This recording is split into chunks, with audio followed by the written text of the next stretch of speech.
प्रभु के मधुर नाम में आप सबों को जय मसीह की। परमेश्वर का धन्यवाद हो। एक बार फिर हम परमेश्वर के वचन की गहराई में जाके कुछ ऐसी चीज़ों को देखेंगे जो इन दिनों में हो रही है। और मैंने पहले भी आपको पिछली बार बताया कि क्रूस की कथा इन दिनों में जो मेजर पार्ट है वो क्रूस का है, और हर मसीही समाज क्रूस की कथा को लेके चल रहा है। ये 40 दिन के रोज़े क्रूस की कथा है। इसके बाद भी जो चलेगा वो क्रूस की कथा होगी, और जो पहले हुआ वो भी सब क्रूस की कथा है। मेरे प्रियो, बाइबल बताती है क्रूस की कथा नाश होने वालों के निकट मूर्खता है। और पिछली बार हमने देखा कि परमेश्वर के सब कुछ लोग ऐसे थे जो कन्वर्ट नहीं हुए, जो बदले। परमेश्वर का वचन बताता है वो बदले नहीं थे, मसीह हो गए थे। जब पतरस ने प्रचार किया, बहुत से लोग कन्वर्ट हुए, प्रभु यीशु के पास आए, बपतिस्मा लिया, क्रिश्चियन हो गए, लेकिन वो ओरिजिनली कन्वर्ट नहीं हुए थे। और मेरे प्रियो, बाइबल ये बताती है कि उसमें हन्ना सफीरा नाम का एक परिवार था। दोनों यंग थे, बच्चों का कोई वर्णन नहीं बाइबल में। और वचन ये भी बताता है कि उन लोगों ने परमेश्वर के वचन में मिलावट की, झूठ बोला, जमीन बेची, पैसा रख लिया, सब नहीं दिया पतरस को। पतरस ने उससे पूछा, दोनों ने एका किया, कुछ नहीं बताया। और बाइबल बताती है कि दोनों खत्म हो गए। मेरे प्रियो, क्वेश्चन ये उठता है कि हमारी निगाह में क्रूस की कथा क्या है, लेकिन हम आज आपके सामने क्रूस की कथा का दूसरा पहलू रखने जा रहे हैं, जो बाइबल बताती है उद्धार पाने वालों के निकट परमेश्वर की सामर्थ्य। अब यहाँ पे एक परिवार का, यहाँ भी एक परिवार का जिक्र है, बहुत अच्छा परिवार है। बाइबल क्या बताती है, क्या उनके जीवन में चल रहा था, ये हम आपको दिखाएंगे। प्रेरितों के काम के 10वें बाब लिखा है, कैसरिया में कुर्नेलियुस नाम का एक मनुष्य था जो इटालियन नामक पलटन का सूबेदार था। वो भक्त था, अपने सारे घराने समेत परमेश्वर से डरता था और यहूदी लोगों को बहुत दान देता था। और क्या करता था, और प्रार्थना परमेश्वर से करता रहता था। कुर्नेलियुस ये नाम रोमी सल्तनत के लोगों का होता था, यहूदी नहीं था ये, इसीलिए नीचे लिखा यहूदी लोगों को दान देता था। ये एक रोमी जनरल था, लेकिन परमेश्वर से डरता भी था, यहूदी समाज को दान भी देता था, उनके चर्चेस में भी काम कराता था, और सबसे बड़ी बात यह, वो खुद भी प्रार्थना करता था। एक अजीब सी बात यह है कि उसने कहीं से प्रभु यीशु के बारे में सुना, जाना, और उसने एक तरीका अपनाया, उसको वो फॉलो कर रहा था। कुर्नेलियुस एक मेजर, आज के ज़माने में जिस पोस्ट को कहा जाता है उसमें वो एक मेजर था। और उस ज़माने में 120 सैनिकों के ऊपर एक मेजर होता था। इस कुर्नेलियुस के अंडर में 120 सोल्जर थे, रोमन। और मेरे प्रियो, ये जहाँ रहता है, वचन ये बताता है कि उसके आसपास प्रचार हो रहा था, क्योंकि इसने यीशु मसीह के बारे में सुना था, ये प्रार्थना कर रहा था। ताजुब ये है कि रोमी सोल्जर, रोमी गवर्नर, मेजर प्रार्थना कर रहा है।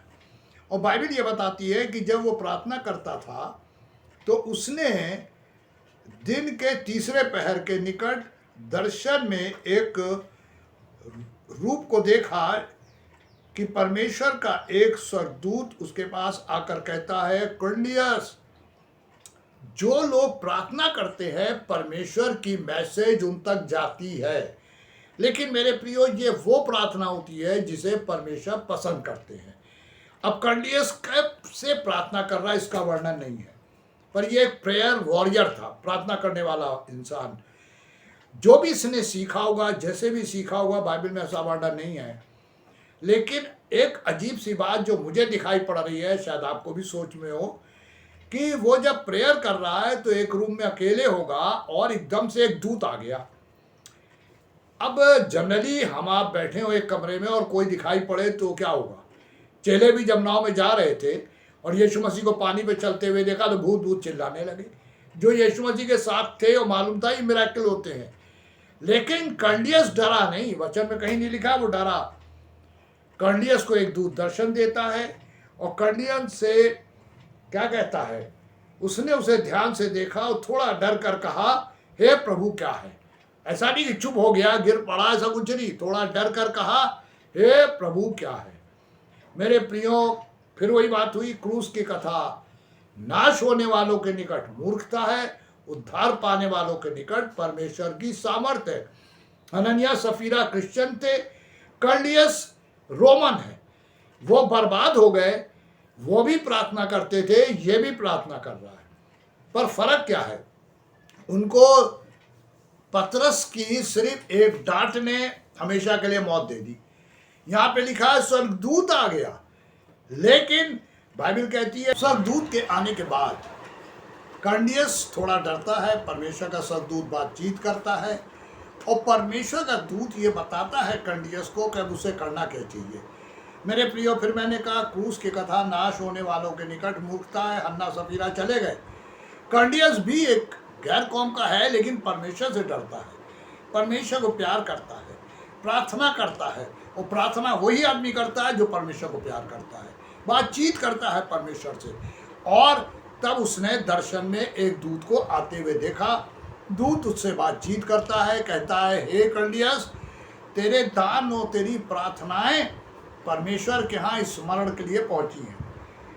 और बाइबल ये कहती है कि याफा में भेज और वहाँ पे पतरस है, उसे बुलवा ले और फिर वो बताएगा तुझे क्या करना है। मेरे प्रियो, इसके लिए क्रूस की कथा क्या हुई? अगर हम गौर से सोचें तो कर्निलियस के लिए क्रूस की कथा क्या अहमियत रखती है? उसने सिर्फ सुना है, यहूदी है नहीं, कैसे प्रार्थना करता होगा मैं नहीं जानता, लेकिन बाइबल बता रही है कि कर्निलियस के लिए मसीहत क्या है, और वो उस दर्शन को पा रहा है जिसे आज कितने हजारों मसीह ये चाहते हैं कि उन्हें स्वर्गदूत दिखाई पड़े, परमेश्वर बातचीत करे, पर ऐसा होता नहीं है। कारण क्या है मेरे प्रियो?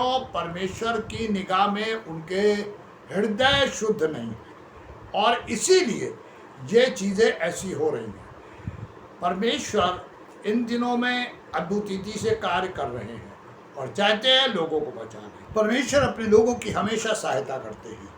मुझे याद है कल मेरे पास एक फ़ोन आया, अजमेर से एक इंसान की हालत बहुत सीरियस थी, जब 50 हॉस्पिटल में भर्ती थे, और उनकी लाइफ में या उनकी बीमारी में कंडीशन इतनी ख़राब हो गई, डॉक्टरों ने जवाब दे दिया और कहा इन्हें ले जाइए, बचेंगे नहीं। और मेरे प्रिय एक अजीब सी सिचुएशन हो गई, घर वाले परेशान, रोना धोना, घर ले आए। उनकी वाइफ को मेरा नंबर मिला, उन्होंने कॉल किया। मैंने उनसे कहा देखिए सामर्थ परमेश्वर के पास है, वो बचाएंगे। मैंने प्रार्थना करके प्रभु से पूछा, प्रभु ने बताया क्या कहना है, मैंने उनको बताया, और ये बोला था कि जो प्रेयर का पानी दिया इसे 2 बार दीजिएगा और मुझे सुबह बताइएगा उनकी तबीयत कैसी है। उन्होंने एक बात सुबह कही जो मैं आपके साथ शेयर कर रहा हूँ, वो ये कि आप इतने कॉन्फिडेंस में कहते थे कि मुझे सुबह बताइएगा कि वो क्या कर रहे हैं। देखिए, प्रार्थना करने के बाद बाइबल बताती है अगर हमें विश्वास है तो सब कुछ होगा, और परमेश्वर ने किया। मैंने उन्हें 7 बजे का टाइम दिया था, उन्होंने सुबह 6:30 बजे फ़ोन कर दिया।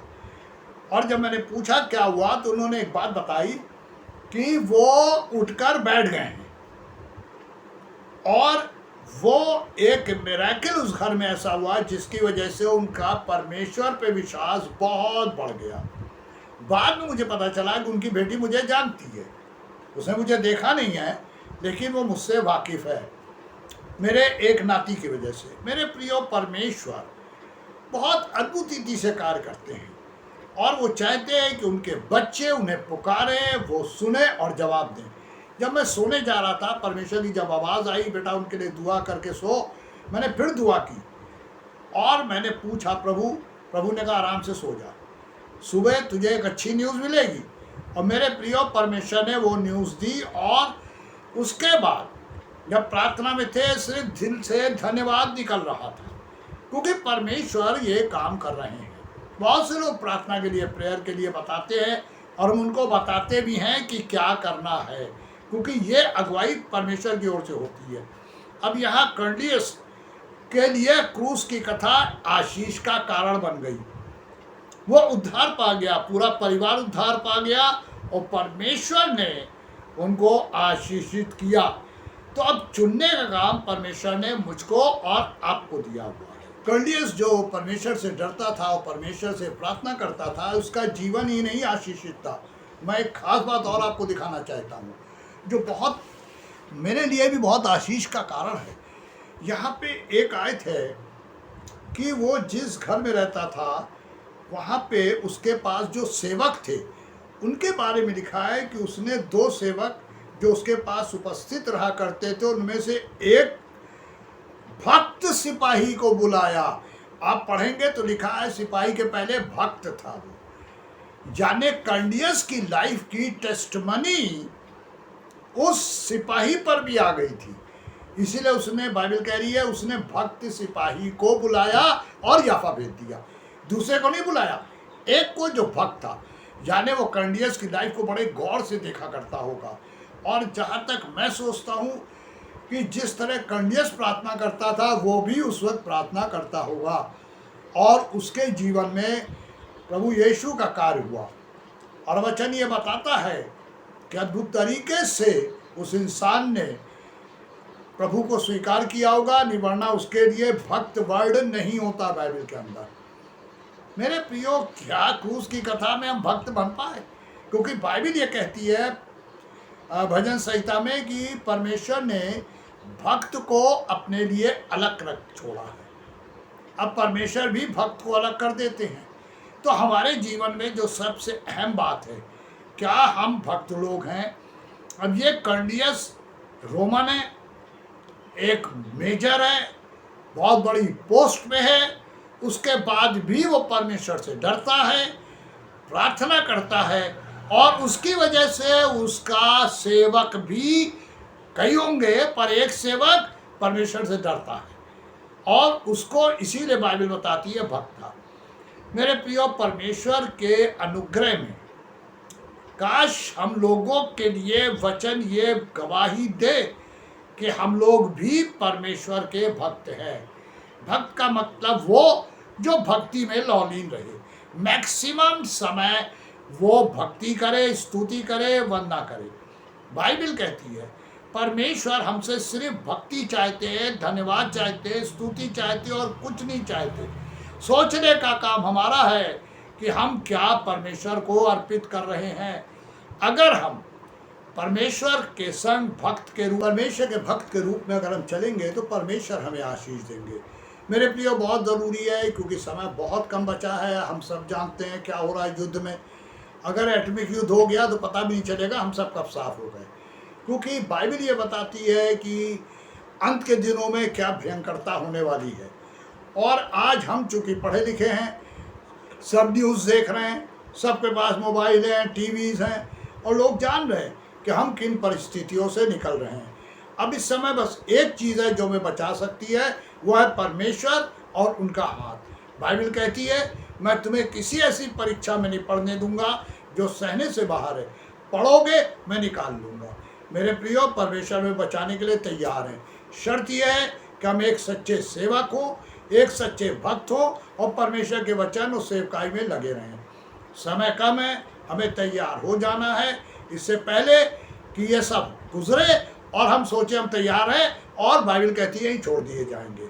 हमने सफीरा को भी नहीं मालूम था जो दौलत जमा की किसकी होगी, सब बेकार हो गई क्योंकि दफना दिए गए। मेरे प्रियो, यही कंडीशन हमारी होने जा रही है। तैयार हो जाइए, हम तैयार हों, सब तैयार हों और प्रभु करे कि इन दिनों में बहुत से लोग बचाए जाएं। मुझे याद है मैं प्रचार कर रहा था, एक बुजुर्ग औरत ने प्रभु यीशु को स्वीकार किया है, प्रभु ने उसे आशीष दी और रात में जब वो बहुत सीरियस हो गई, अपने बच्चों को बुलाया, बोली मैं जा रही हूँ, स्वर्गदूत मुझे लेने आए हैं और मैं खुशी खुशी जा रही हूँ, तुम लोग गाना गाओ मेरे लिए। और वो गा रही थी और चली गई। ऐसी मौत, सुंदर मौत परमेश्वर लिमिटेड लोगों को देते हैं। मेरे प्रिय, होने दीजिए कि इन सारी मुसीबतों से पहले प्रभु यीशु हमें अपने पास बुला ले। परमेश्वर चाहते हैं हम प्रभु के पास हो। परमेश्वर की आशीष आप सबों के साथ हमेशा बनी रहे।